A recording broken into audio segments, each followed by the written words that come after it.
players in the history of our sport at the university.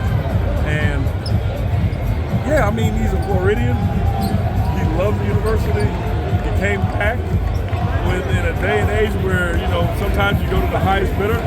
He didn't. He stuck with it. And now he's a champion with champions. You mentioned he came back.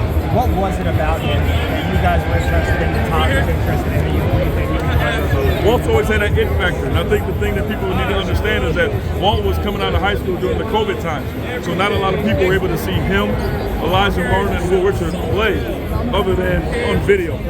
You know what I mean? So Walt didn't have the normal recruiting that other guys have in the country, and he's just a self-made, confident, elite human being and player.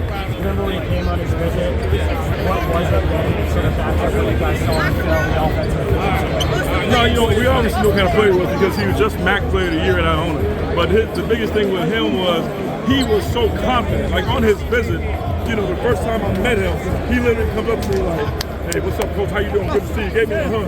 "Hey, it's gonna be a great weekend." It's like, it's awesome. He's awesome. You know, someone who's really confident in himself.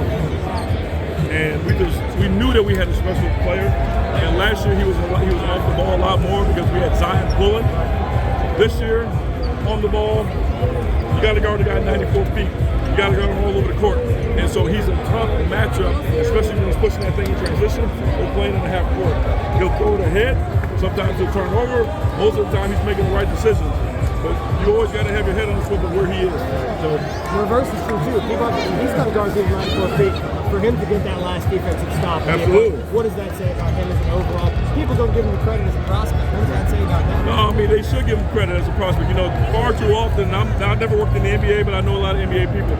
I know they want to look at upside and measurables and all these things, but when it comes to productivity, you're not going to find a better player for your franchise than Walter Clayton Jr. I had Trae Young and Austin Reeves at Oklahoma, and those guys are magnificent players. You can see what Trae's doing. Austin is going to be an all-star at some point. Walter's of the same ilk. I don't see why he won't be not just a good player, but a great NBA player.